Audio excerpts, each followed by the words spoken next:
Good morning. আজ এই ব্লগটা শুরু করছি। এখন বাজতে চললো প্রায় 11:30 পৌনে 12টা। তো রবিবারের সকাল, ব্যস্ততম দিন, বাজার দোকান যা কিছু নিয়ম চিরাচরিত নিয়মেই চলছে।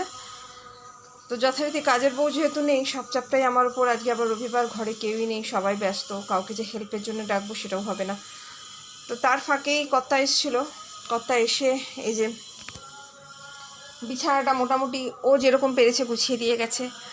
আর গরমটা একটু একটু পড়ে গেছে, তো গরম পড়ার জন্যে এই যে আমার অ্যাটেয়ার, যথারীতি এগুলো ভীষণভাবে কমফোর্টেবল।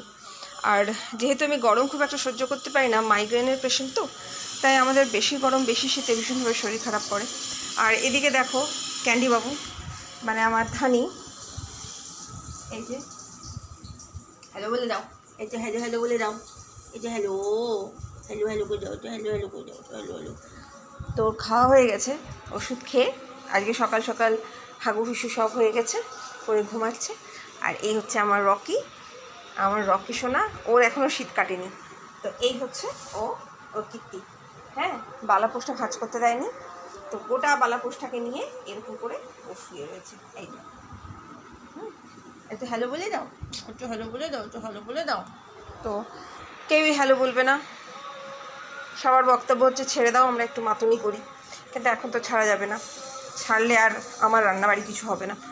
তো যথারীতি আমি রান্না স্টার্ট করে দিয়েছি। আজকে একটু পালং শাক সর্ষে বাটা দিয়ে করলাম। আর এদিকে হচ্ছে সাদা বেগুন ভাজা।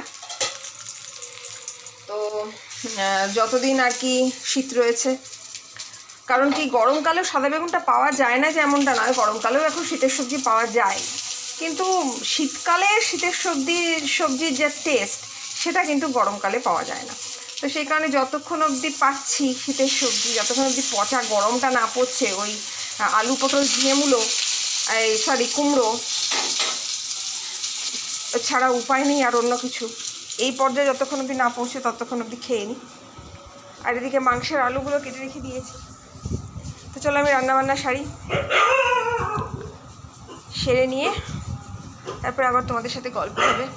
কালকের জন্য কিছুটা পোস্ত আর সর্ষে একসাথে করে বেটে রেখে দিয়েছি, মানে যতটা কাজ এগিয়ে রাখা যায় আর কি। তো চলো আসছি লাঞ্চের মেনু নিয়ে। এখনকার মতন বিদায়। মাত্র লাঞ্চ শেষ করলাম, তোমাদের সাথে আর লাঞ্চ আইটেমটা আনতে পারলাম না। তো যথারীতি এই যে এনাকে নিচে ছেড়ে দিয়েছি, মুখে হাঁটটি নিয়ে। দেখো বারবার এসে আমাকে ডাকছে খাটে তোলার জন্য। তো সেরকম কোনো আইটেম হয়নি, মাংস হয়েছিল ব্যাস।